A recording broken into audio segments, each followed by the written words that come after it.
Welcome to F1 Coffee Corner, Full Beans. I'm your host as always, Terry, and I'm here to keep you up to date with all of the unbiased, hard-hitting Formula 1 news.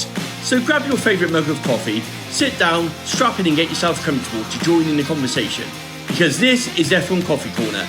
This is Full Beans, the must-have podcast for all Formula 1 fans. Welcome to F1 Coffee Corner, Full Beans the podcast. I'm your host as always, Terry. This week we've got all of the latest from the Formula 1 paddock, plus a look forward to the Chinese Grand Prix, which is of course the first time we're going back to China since the COVID pandemic in 2019. So lots to look forward to. It is also the first sprint race weekend of the year, so there is a slight change to the format as what normally happens with sprint weekends. So we're going to be covering that as well also. So with all of that in mind and not a lot of time, let's sit down, strap in, give us some full beans, grab your coffee, let's go.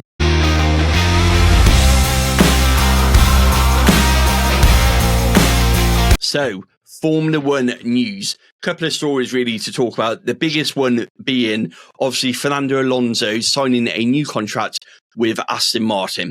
Now, this is a multi-year contract. It's through until the end of at least 2026. So it takes us into the new regulations. Fernando himself has talked about how it's the biggest contract he's ever signed in terms of length, suggesting there's a much wider role for Fernando and Aston Martin beyond the driving career of Fernando Alonso, which just seems to be going from strength to strength and seems to be going on and on. So let's be honest about it. But it certainly feels that Fernando and Aston Martin have got a long-term agreement in place. In terms of Fernando himself, his only realistic option with Aston Martin would have been Mercedes as an outside bet, and obviously retirement. I didn't think that Red Bull was ever on the table, despite some media outlets kind of pushing that narrative. I didn't feel it was ever a serious consideration for whatever reason. I think Mercedes was an option that Toto had explored. He's got a good relationship with Flavio Briatore.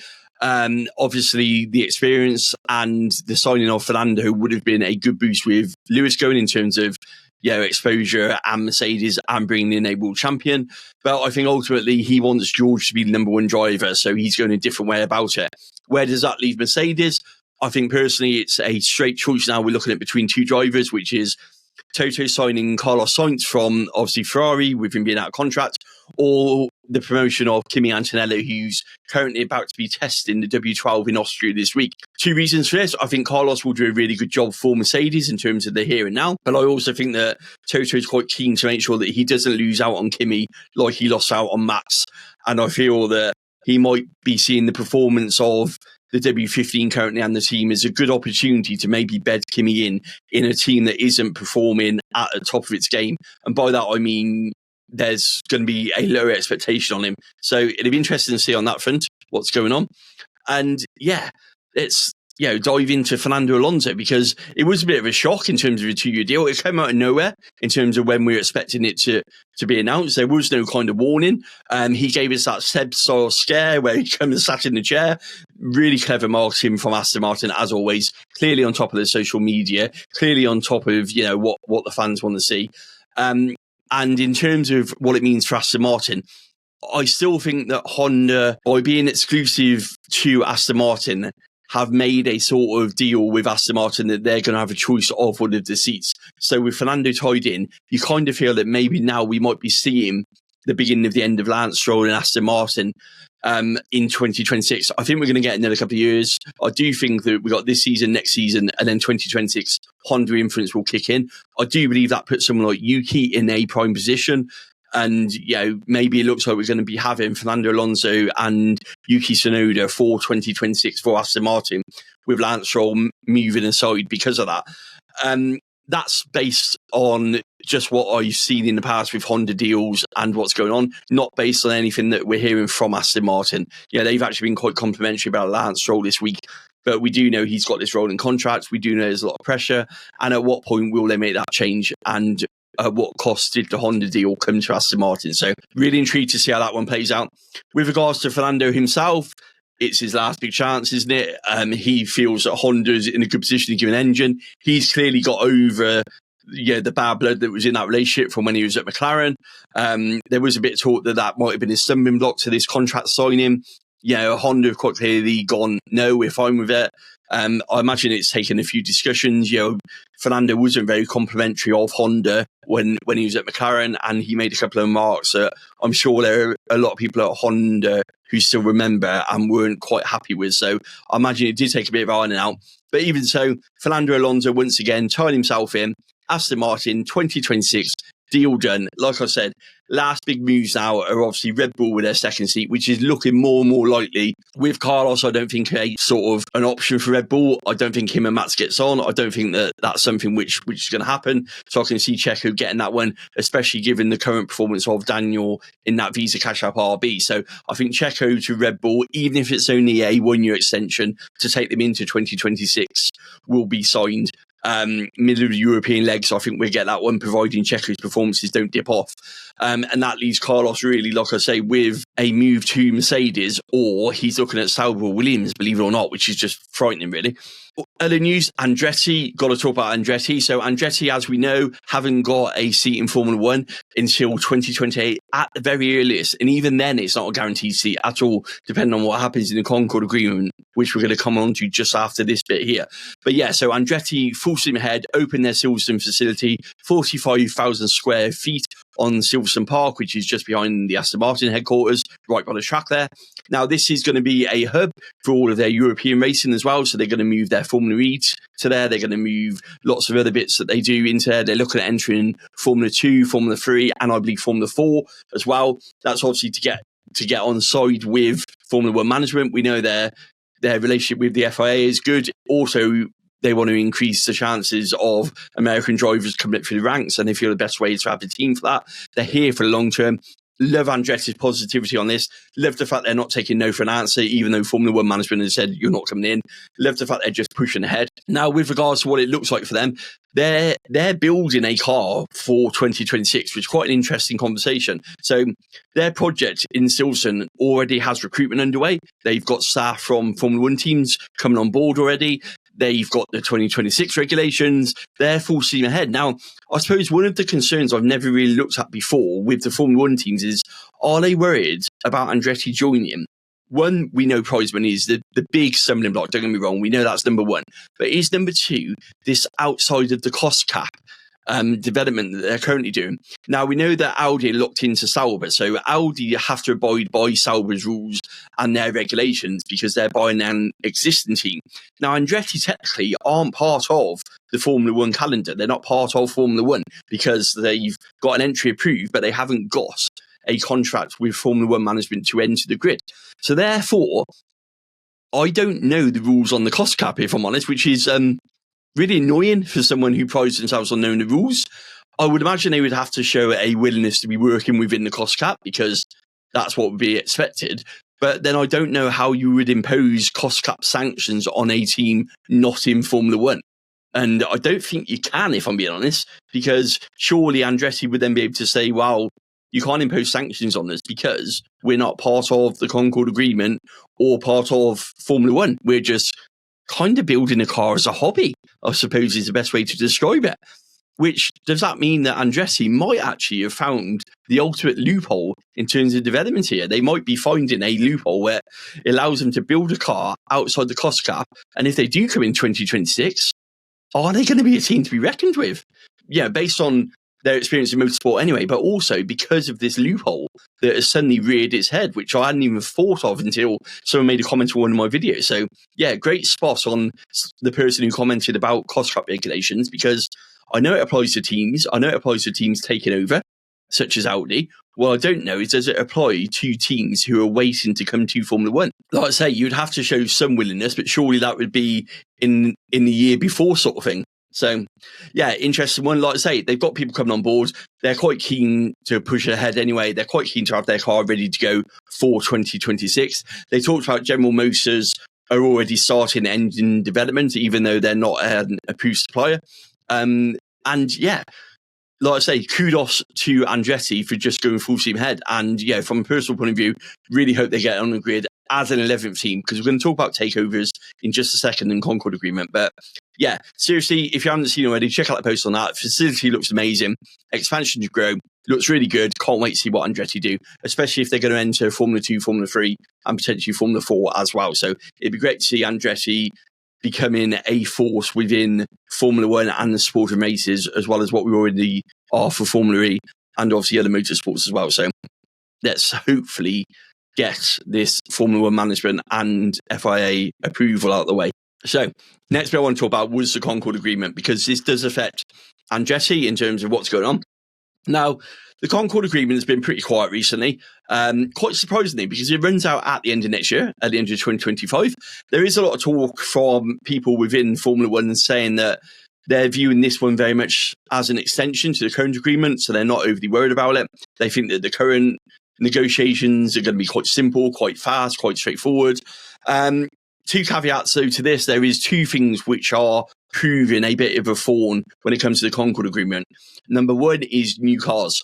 In terms of new teams, I should say, rather than new cars, but new cars, new teams, you get me drift, new teams. So the Formula 1 teams are very keen to put in a 10-team limit into the Concord Agreement. Now, this is fairly obvious. They're going to try something like this. We know there's talk of the buy-in, which is currently set at $200 million, being raised to about $800 million, because the Formula 1 teams feel that's far too low in terms of compensation. So we know this raise is going to happen anyway. Now, the teams want to take that one step further. They want to limit it to 10 teams. Now, the Formula 1 teams are selfish in that sense. They are out to get the most money they can. And unless there's an increase to the prize pot, which doesn't look likely at the moment, they're not going to agree to 11, 12 teams, because they don't want it split. Yeah, they're looking after their bottom line profit, and you can't really blame them for that. Now, in terms of Formula 1 management, they're happy to support this because they feel that, keeping the teams on board and this smooth, Concord Agreement negotiation is what they want.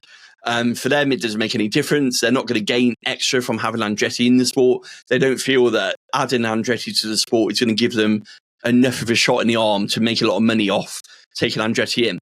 That's Formula 1 management's big issue with this. They're not seeing it as it's going to increase this viewership in America or across the world. So therefore, all it's going to do is cause problems for them. And that's one of their reasons why they're so hesitant to do it, because they don't want to annoy the teams and piss them off. And likewise, they don't see it as a big enough boon to warrant sort of going in with the FIA and siding with it. So that's where you got this loggerhead on it. So the FIA are keen to support this to keep the teams happy. Formula 1 management are keen to support this to keep the teams happy. The FIA, on the other hand, they're not keen for this. They want to keep it at 12 teams, which is what they're currently allowed to bring to the grid. They want to add the option to add teams in. They want a clear sort of structure into what a new team entering Formula 1 looks like in terms of Formula 1 management accepting them, because we know that Andretti proved to the FIA that they could join the Formula 1 grid, but then when it comes to Formula 1 management, they went no, because they didn't feel they're going to add enough value. So what the FIA are looking for is they want this clear, what is the buy-in, expected to be about $800 million, and then also what is the criteria for a new team coming to Formula 1 that Formula 1 management would then accept them in, because at the moment it's not set out anywhere in paper. It's not clear what that looks like, and they kind of feel that, the FIA feel that Formula 1 management are just doing it to just side with the teams and, keep the peace.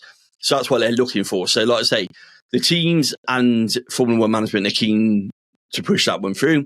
The FIA are not keen at all. So it's going to be interesting to see how that one goes.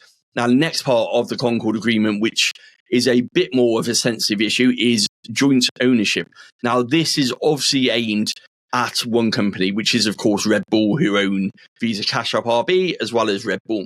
Now, this is something that Zach Brown has been pushing for quite a while. Certainly, he's been vocal before this season started. What he's saying is, if you look at other sports around the world, you don't have joint ownership in that same league. So if you take football for a prime example, you don't have a company that owns two Premier League football teams, or even two teams in Europe that compete against each other. So Zach Brown is saying that same rule should be applied to Formula 1. Therefore, that would mean the sale of one of these teams. Now, logic says that would be Visa Cash App RB, because obviously Red Bull have got Red Bull powertrains and the full partnership. So if there was a split of the assets, it would be Visa Cash App RB that went a separate way. In terms of what that means someone like Andretti could then buy into Formula One. So that's a route they could potentially take. We know that Alpine is another route that Andretti is sizing up. There's also the always talk of someone like Williams, who could they be sold to someone like Andretti as well. Now, if you're Andretti, you're keeping a keen eye on this, because if this 10-team agreement goes in, your only way into Formula One is to buy a team. So it feels like Andretti know this. It feels like they're very clued up on what's going on in terms of negotiations, and they're putting themselves in a position with this opening in Silverstone that they're in a really good place to pounce if one of these regulations come into place. So if the Concord Agreement happened to go through and Red Bull had to sell one of their teams, most likely it would be Andretti who picks one of those teams up, wouldn't it? So I feel that Andretti are playing their cards at the moment really well. They're getting everything ready. They're getting their ducks lined up, as the phrase goes, ready for a bid to enter Formula One in whatever way that looks like. I think Andretti just wants to come into Formula One now. I think that he's willing to do that whatever way that looks like, whether it be for an existing team or building up a team from scratch. I think he wants to ultimately build a team up. I don't think he wants to take over a team, but I think at this point now, he's more than willing to take an offer, providing that offer is right and financially doable. So that's the big news coming out from the Concord Agreement. I don't think it's going to have that much traction, because obviously Red Bull and Visa Cash App are going to be against it. I'm not sure whether or not the teams will go with it. There hasn't been a lot of talk about this. It feels like McLaren and Zach Brown in particular are the only ones who's got a big beef about Visa Cash App and Red Bull. The performance of Visa Cash App makes you think that they're not sharing parts, that it looks like it's the same partnership, which is what it is with Haas and Ferrari, with Aston Martin and Mercedes, with Williams and Mercedes. So it kind of feels like, McLaren have beaten a one-man band on this one, but it remains to be seen. We wait to see as such, don't we? But yeah, that's the big news coming from the Formula One paddock. The other big one is Mercedes became the first Formula One team to have a turnover of over 500 million, gave them a profit of 83 million, which is down from 87 million previously. Big money in Formula One. That gives you an idea, because we haven't seen Red Bulls yet. You'd imagine Red Bulls is very similar. It normally is. So, it goes to show you how much money these Formula One teams are now making, and why they don't want to dilute that with Andretti coming on board. 500 million is a huge amount of turnover. 83 million pounds profit. It's a lot of money. That's profit that they've made at the end of it. So that's after the cost cap. That's after everything's paid out. 83 million. Yes, it's down. Probably related to performance prize money and some sponsorship deals that have ended. Be interesting to see what that figure starts looking like with the move of Lewis to Ferrari, to be honest. A lot of talk of some commercial deals coming to an end. Be interesting to see if those new commercial deals coming on board are as, sort of financially beneficial to Mercedes as what they were when Lewis was there. We know that Toto's talked in the past before now about actually, it's one of those where Lewis has brought a lot to Mercedes in terms of commercial. Toto talks about, billion-dollar deals, billion-dollar value on the back of having Lewis Hamilton as a driver. So it's going to be really interesting to see if these new deals, we know that Puma are making way for Adidas. So we know that that's a move they're going to make. We think that Tommy Hilfiger is staying on board as a partner, but we're not sure for how long. So yeah, it'd be interesting to see what that new deal is worth. We know that Adidas did sponsor the German national football team. They're now not, so that's probably why they've got their money spare to go for the next big project, which is Mercedes. It obviously aligns with the German market as well.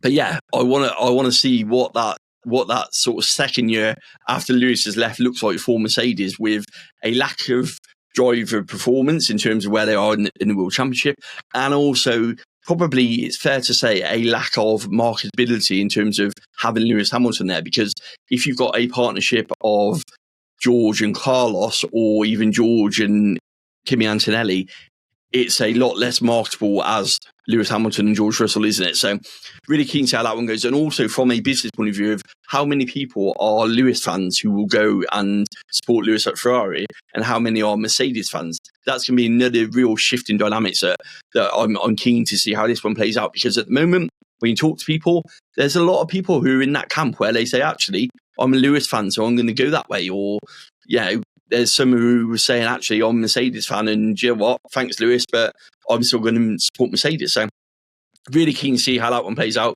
Really keen to see what that one looks like in the next sort of, 12, 24 months, how the shift in dynamics in the Formula One world works. Will we be seeing all red at Silverstone next year, or will it still be Mercedes colours for George, or even papaya for obviously Lando? Interesting to see where these fans go and what they do.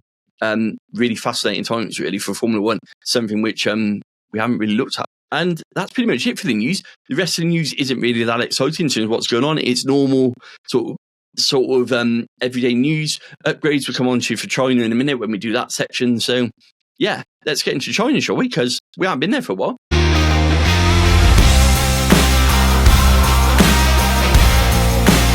China, first time we've been there since 2019. Obviously, we haven't been there in the modern Formula 1 cars. We haven't been there in terms of 18-inch tyres and what that looks like. What does the track look like?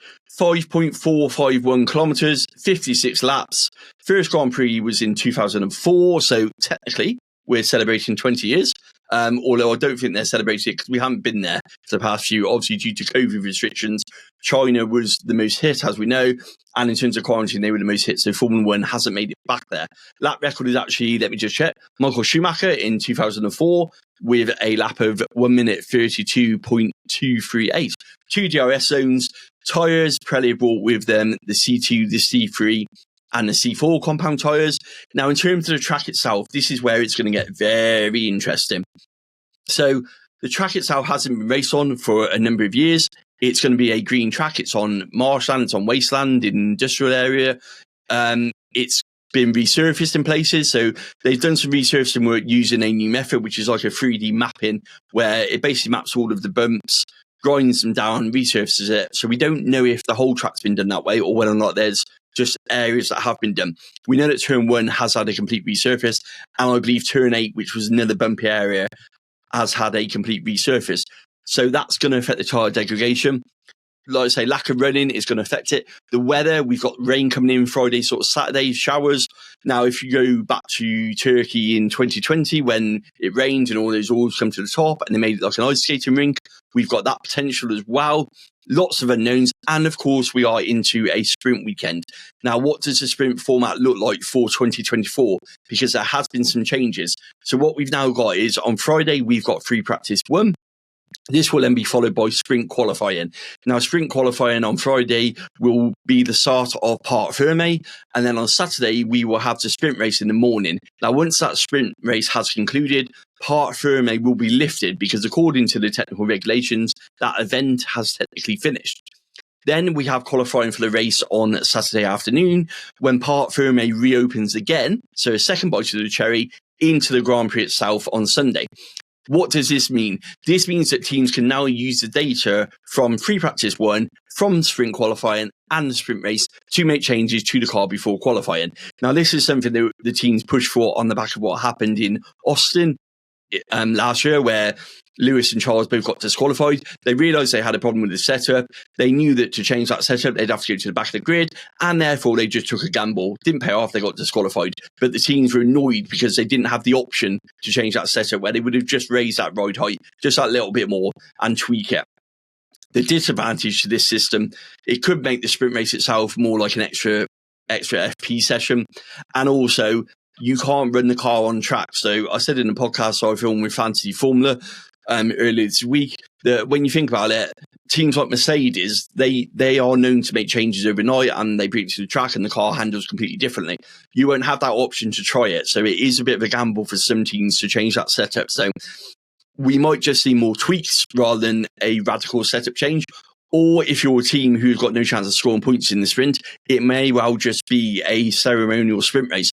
And of course, the other disadvantage to this is when you look at the gap between the sprint race and qualifying, it's so limited.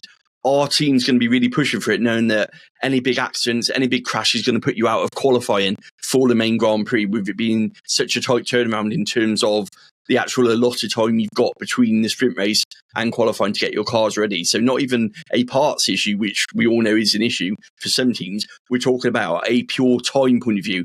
You might not be able to do enough to actually get it through. And yeah, you may not have enough time to fix your car and get it back on track, which it's going to be a nightmare, let's be honest about it, for some of the teams. And I do feel it's going to have a big impact on it. I see why Formula One have done it. It makes more logical, run it in chronological order in terms of rather than qualifying for a race on Sunday on Friday. But I kind of feel it might detract away from the sprint weekend. Really interesting bit of news from Eddie Jordan this week when he was talking about sprint races. So he talked about making them like a standalone event. So what he said was, you got 6 races, why not have it 4? And why not have it limited? So you need to have driven in less than 10 Grand Prix to drive in a sprint race. Really good idea to get some experience up for people like Ollie Behrman, Felipe Drugovich, get them in a Formula One car, get them driving competitively, so not just in a testing environment, see what they can do. It might help them in terms of teams going to them for getting a drive as well and bring up the rookies coming through. So I really quite like that idea from Eddie Jordan. I think it's got a bit of potential. I think Formula One management and the FIA should look at, make it standalone and make it almost like for the rookies would be a really cool move to see. But in terms of what we got, like I say, we got the C2, the C3, the C4 compound tyres. Pirelli are treating it like a new track. They said that's the only way they can treat it. In terms of the car itself, front left is going to take a battering, it always does in China. McLaren are saying it's going to be an issue for all them in terms of the low speed corners. The pecking order, I feel, will be Red Bull. Max is going to be the driver to beat. And we've got Checo, I think, might welcome good here. He tends to kind of come alive in sprints sometimes. Checo does. So I'm really keen to see what Checo can deliver here.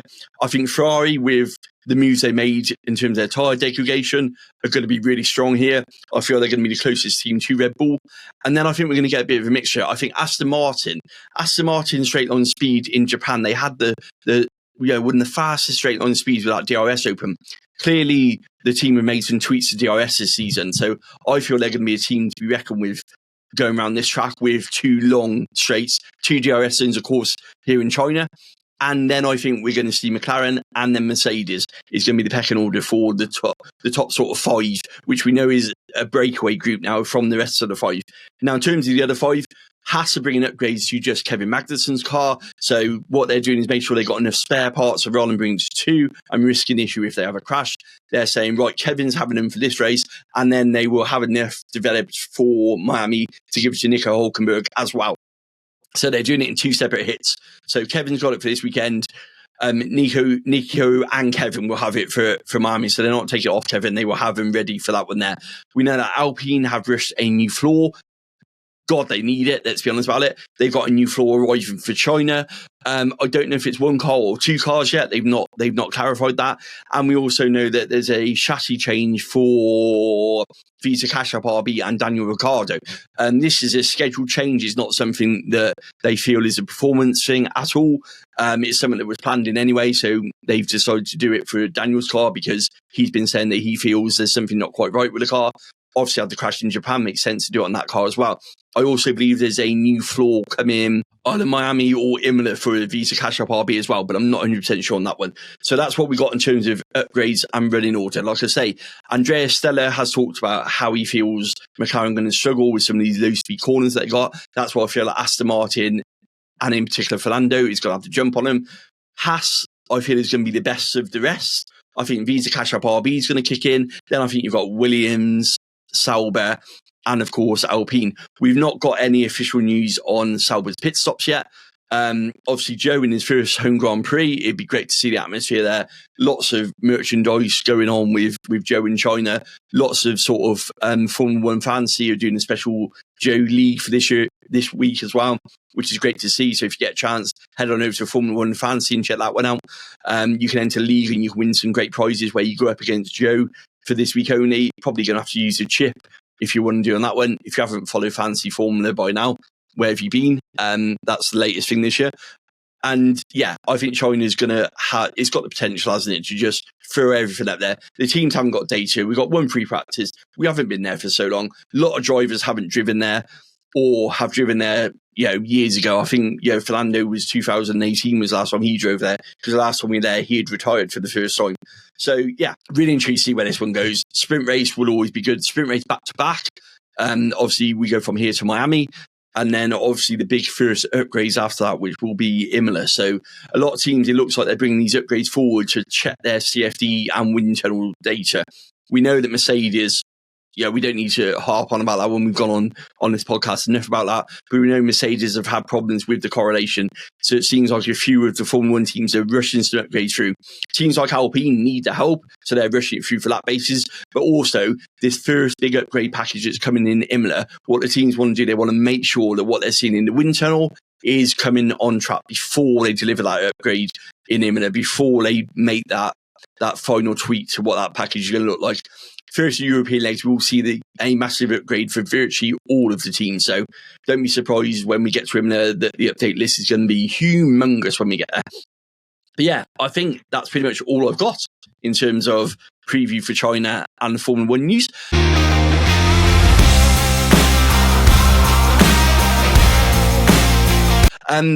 In terms of takeaway, what have we got for the takeaway this week? So, takeaway this week, Shane has plugged to the Fantasy Formula podcast. They'll obviously do with Adam and Rob before each race.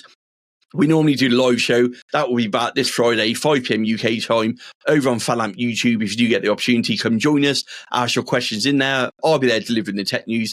Adam and Rob will be there delivering all of the latest from the world of Fantasy Formula 1. And with the sprint weekend, there's lots to play for. Lots of people can afford the Max, Red Bull, Ferrari sort of package going forward. Lots of calls be made, whether or not we use no negative because of the unknowns. So, yeah, if you're a Fantasy Formula 1 player, be sure to check that one out. Now, in terms of Fantasy Formula podcast, I jumped onto the preview show this week on Monday, and we filmed with the amazing Laura Winter from Formula 1 TV. It was an absolutely amazing episode. She talked about what the role of being a Formula 1 presenter looked like, women in motorsports, her journey into Formula 1, all of the other events that she does outside of Formula 1, sort of rugby, Extreme E. She talked about what it's like to be a female in Formula 1 in terms of social media and what that looks like. And, of course, she talked about her Fantasy Formula 1 team, which is currently top of the Formula 1 TV presenters, the Formula 1 presenters. So if you do get a chance, head on over to FanOut, check that episode out. Absolutely delighted that Laura gave up her time to come on the podcast. She was an amazing guest. It was really great to get on there. I missed the one that they had with Chris McCarthy beforehand, so I was absolutely delighted to get onto this one and ask Laura some questions and be part of it. So yeah, a huge thank you to Laura for coming on, and a huge thank you to FanAmp for giving myself, Rob, and Adam the opportunity to bring Fantasy Formula to everyone, and also to get some amazing guests on, because they work tirelessly behind the scenes to make sure that the FanAmp podcast goes out and the FanAmp news comes out. So absolutely plugging them. If you haven't already, head on over to their YouTube and social channels, and also download the app, because if you want the latest from Formula 1 news, FanAmp's got it all. This week in China, they've got people who are there at the Grand Prix. You'll get all the latest on there, including some amazing creators who've got bases on there, who have come together to deliver on there. So if you do get a chance, download FanAmp, sign up, and check out for yourself, especially live chats when the race is going on. It's really interesting stuff. And like I say, I'm back in terms of a podcast with Adam and Rob for Fantasy Formula on FanAmp on their YouTube channel. That will be live 5 p.m. UK time on Friday, so check me out there. If you haven't already, hit subscribe to this channel as well. You'll be notified when all of the latest episode drops. And if you're not already on social media, please give me a follow. F1 Coffee Corner all over the place. And a podcast I was delighted to be on the Dirty Side of the Track podcast last week, where we talked about the origins of F1 Coffee Corner. We talked about Formula 1 in terms of my journey into it and how I became a creator. We also talked about some DRS questions, which is where they ask you loads of quick fire questions. Really interesting. Go and find out from Dirty Side of the Track what sport outside of Formula 1 takes my fancy and that I follow. And also we did a quiz on there, which is a bit like Who Wants to Be a Millionaire. So if you want to see if I managed to beat Adam score 10, head on over and give that one a check. I think the midfield pod has got a episode with Adam coming out this week, so if you get a chance, head on over to them as well to give that one a check out. There are some amazing creators out there doing some great content at the moment. So what I will say is have a look around, check out some of these amazing podcasts and some amazing videos and amazing creators who are delivering some absolutely brilliant products at the moment. A lot of people doing lots of different motorsports as well. So I've seen lots of creators going to like MotoGP in Kota last week. I know FanAmp have got people doing IndyCar at Long Beach this weekend as well. So yeah, seriously, give these guys a follow, check out their stuff. They're also doing some amazing work with other sports as well. So really pleased to see that, and really pleased to see that, these amazing creators getting some opportunities as well. So we've got some great people out there doing some amazing content. So I just urge you to go check everybody out, because I feel at the moment there's a real nucleus of good quality content creators out there bringing you latest from not just Formula One now, but also from some other motorsports as well, which if you're not quite into, just give it a check out, give it a try, because you might just be surprised on it. And with that, I bid you farewell. Back to the coffee, back to the grindstone. On a personal note, I just want to say a huge thank you to everyone who messaged about Giovanna being in hospital. People who know me know I don't like to talk about our personal circumstances much, especially live on air and things like that. But we were genuinely touched by everybody's message while she was in the hospital for the past couple of weeks. She's doing really well. She's managed to book back up. She's back to her cheeky Giovanna self. It was a worrying time, but I really appreciate all the messages we had, all of the support that was shown to us, all the love that was support for us. Joe and I generally, thank you all from the bottom of our hearts. It means a lot to know that this Formula One community goes outside just delivering content, and we've met some amazing people through doing this Formula One content who are genuine friends. And if I haven't met up with a lot of people, which I haven't, I can't wait to meet up with you all in person. If you ever see me out and about or an event, please come say hi.